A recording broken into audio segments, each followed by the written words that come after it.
ভালো করে দেখে নেবেন সেদিন কিরণ রিজ্জু কি বলেছিলেন।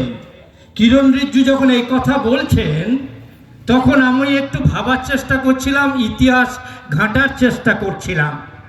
আপনারা জানেন যে ইংরেজরা ভারতবর্ষে এলো, এসে কে লুটপাট শুরু করলো, ভারতবর্ষের মানুষকে হত্যা করতে শুরু করলো। কি যুক্তি দিয়েছিল জানেন? যে ভারতবর্ষের মানুষ অসভ্য, বর্বর, আমরা ইংরেজরা, আমরা ইউরোপিয়ানরা, আমরা সুশিক্ষিত ইংরেজ জাতি, আমরা সুশিক্ষিত ইংরেজ জাতি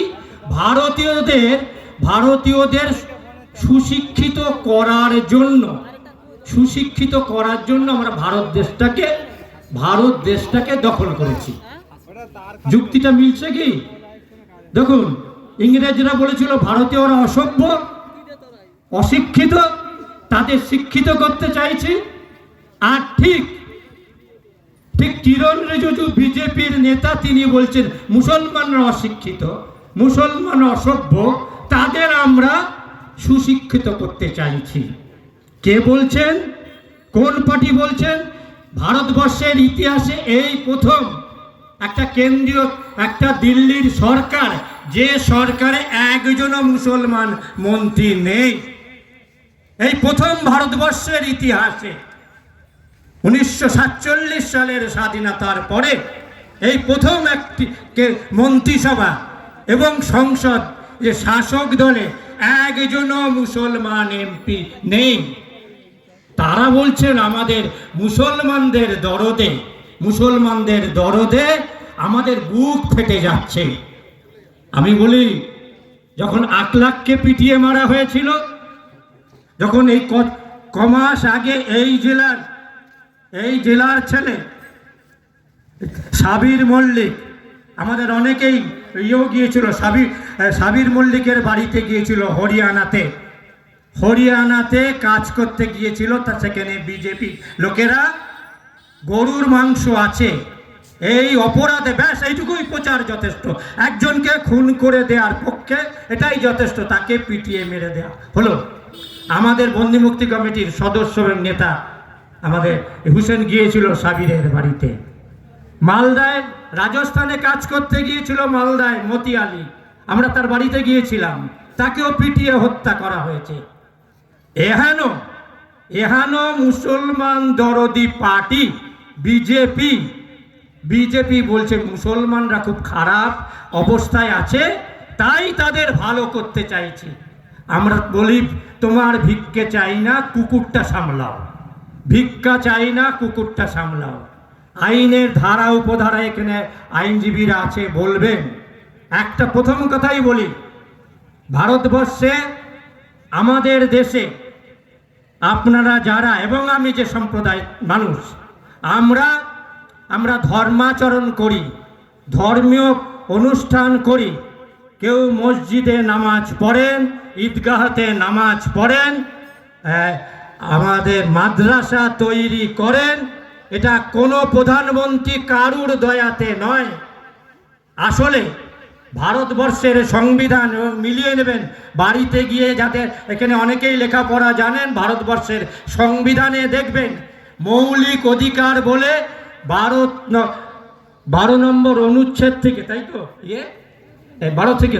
12 নম্বর থেকে আমার মৌলিক অধিকার, মানে যে অধিকার কোনো অবস্থাতেই কোনো সরকার বাতিল করতে পারে না, তার 25 থেকে 30 বাংলায় বলে অনুচ্ছেদ, ইংরেজিতে বলে আর্টিকেল। তাতে তার 26 নম্বর যদি পড়ুন, 26 নম্বর যদি পড়েন, তাহলে দেখতে পাবেন সেই 26 নম্বর সংবিধানে পরিষ্কার বলা আছে, ধর্মাচরণ করা, ধর্মীয় প্রতিষ্ঠান গড়ে তোলা, দাতব্য চিকিৎসালয় করা, মাদ্রাসা গড়ে তোলা, এই সমস্তটাই হচ্ছে ভারতবর্ষের সংবিধান। ভারতবর্ষের সংবিধানে মৌলিক অধিকারের 26 নম্বর অনুচ্ছেদে আছে। আসলে সামনে ইসলাম ধর্মের মানুষদেরকে সামনে রেখে আক্রমণ করছে।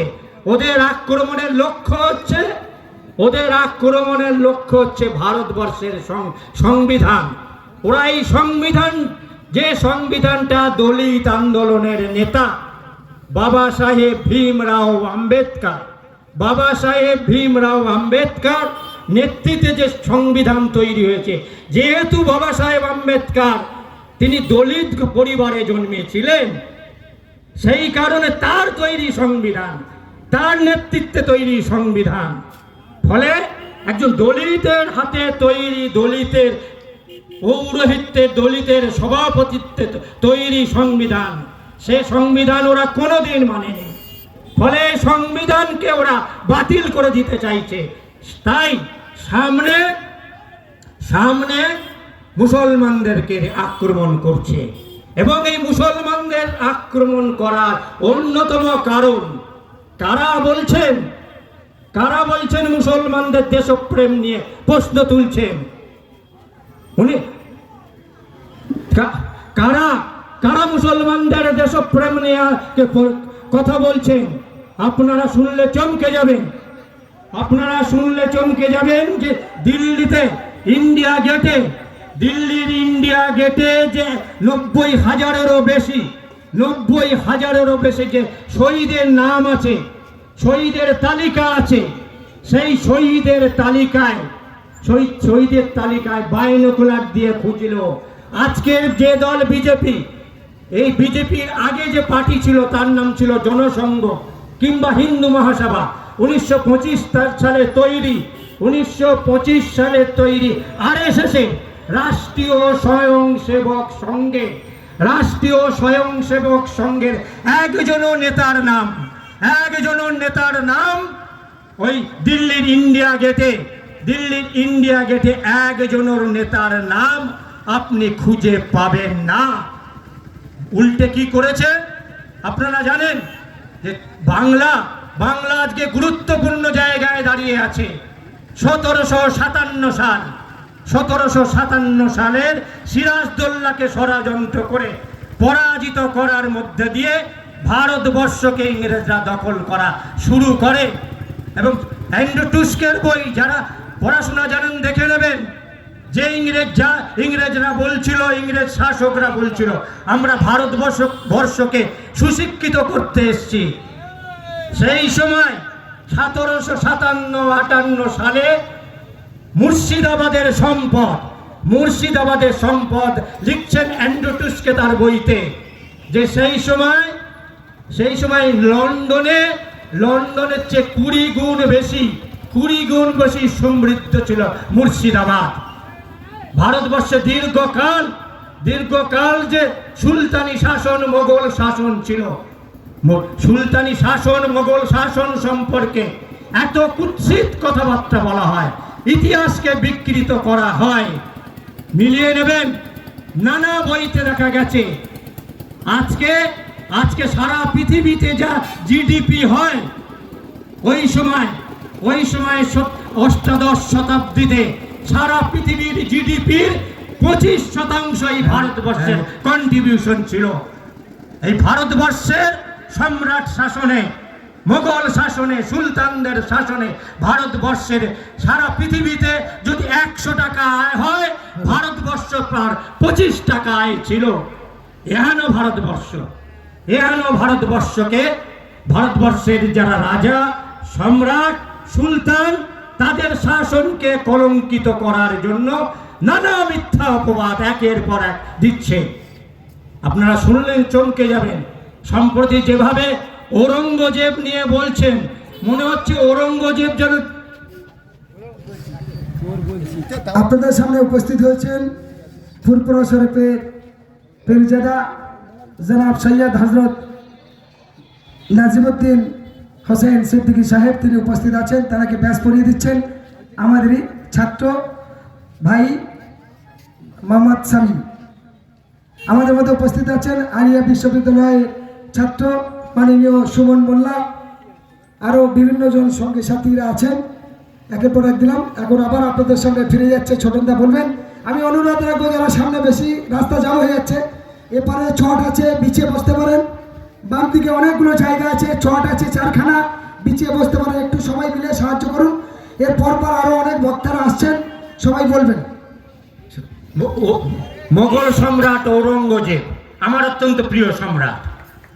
মোগল সম্রাট ঔরঙ্গজেব সম্পর্কে নানা কুৎসিত কথাবার্তা এবং বিকৃত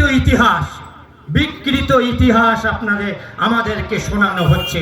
আমি খালি বলবো, এখনো ইন্টারনেটে পাওয়া যাচ্ছে সম্রাট ঔরঙ্গজেবের শেষ চিঠিটা যদি আপনারা পড়েন, তার দ্বিতীয় স্ট্যাঞ্জারে, দ্বিতীয় পংক্তিতে ঔরঙ্গজেব লিখছেন, আমার মৃত্যুর পরে আমার অন্ত্যেষ্টি মানে কবর দেয়া, জানাজা কোনো খরচ রাজকোষ থেকে দেয়া হবে না। ভাবুন, একজন সম্রাট যাকে কুৎসিতভাবে ইতিহাস বিকৃত করে আমাকে আপনাকে মুসলমানদের বিরুদ্ধে উত্তেজিত করছেন।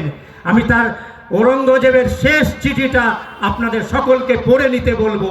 সেখানে তিনি পরিষ্কার বলছেন, আমার মৃত্যুর পরে জানাজার জন্য রাজকোষ মানে জনগণের অর্থ, জনগণের টাকা থেকে 1 টাকাও খরচ করা যাবে না, করবে না। আমি টুপি সেলাই করে যা জমিয়েছি তার থেকে 4 টাকা 2 আনা। ভাবুন, একজন সম্রাট, এবং আজকের ভারতবর্ষ না, ঔরঙ্গজেব যখন সম্রাট ছিলেন সেই ভারতবর্ষের চেহারা ওদিকে আফগানিস্তান থেকে এদিকে মায়ানমার পর্যন্ত বিস্তীর্ণ, পাকিস্তান, বাংলাদেশ, গোটা ভারতবর্ষ জুড়ে সেই সম্রাট বলছেন, আমার জানাজার খরচ আমি টুপি সেলাই করে যে টাকা জমিয়েছি তার থেকে 4 টাকা 2 আনা খরচ করবেন। আর আমি কোরআন নকল করে, মানে হাতে লিখে কোরআন বিলি করতেন তিনি, কোরআন নকল করে যে 350 টাকা জমিয়েছি সেগুলো ফকিরদের মধ্যে বিলি করে দেবেন। এহেন সম্রাটকে তাকে কুৎসিতভাবে চিত্রিত করার চেষ্টা করছেন। আমি বিনয়ের সঙ্গে অনুরোধ করব, আমার নামের সঙ্গেই বুঝতে পারছেন যে আমি ইসলাম ধর্মের মানুষ নই। আমি বলবো, ইতিহাসটা জানুন। অসংখ্য মন্দিরের জন্য ঔরঙ্গজেব জমি দিয়েছেন। আপনি যদি ইরফান হাবিব এবং তারাপদ মুখোপাধ্যায় তারা গবেষণা করে আকবর থেকে শুরু করে ঔরঙ্গজেব পর্যন্ত হিন্দু মন্দিরের জন্য কত জমি দিয়েছেন তার সমস্ত ফরমান কেউ চ্যালেঞ্জ করলে, যদি আরএসএস এর নেতা, বিজেপির নেতা কেউ যদি চ্যালেঞ্জ করে, আমি পাঠিয়ে দেবো আপনার বাড়িতে, আমি বই পাঠিয়ে দেবো, খালি বইয়ের দামটা দেবেন। তারাপদ মুখোপাধ্যায় এবং ইরফান হাবিব, ব্রজভূমির মোগল টাইমস, মানে আজকে যেটা অযোধ্যা, ওই সময় সেটাকে বলা হতো ব্রজভূমির মোগল টাইমস বইতে একের পর এক ফরমান এবং সেগুলো ইংরাজি করা আছে। সম্রাট ঔরঙ্গজেব যখন আপনি অনেকেই, হিন্দু মানুষজন অনেকেই উজ্জয়িনীর মহাকালেশ্বর মন্দির, বিখ্যাত মন্দির, সেই মহাকালেশ্বর মন্দিরে তীর্থ করতে যান, এবং সেখানে এখনো এই মহাকালেশ্বর মন্দিরে একটা প্রদীপ সারা দিন রাত জ্বলে। সেই প্রদীপটা ঘি তেলের প্রদীপ নয়, ঘিয়ের প্রদীপ। উজ্জয়িনী যখন হিন্দু রাজারা ছিলেন, রাজদরবার থেকে ওই মহাকালেশ্বর মন্দিরের খরচ বহন করা হতো। ঔরঙ্গজেব সম্রাট হিসেবে তার সাম্রাজ্য বিস্তার করছিলেন, উজ্জয়িনী দখল করলেন। উজ্জয়িনী দখল করার পরে মন্দির কর্তৃপক্ষ এবং অনেকেই মাথায় হাত দিয়ে পড়লেন, এবার কি হবে? মন্দিরের খরচ প্রতিদিন 4 কেজি ঘি লাগে খালি ওই প্রদীপটার জন্য, এবার কি হবে?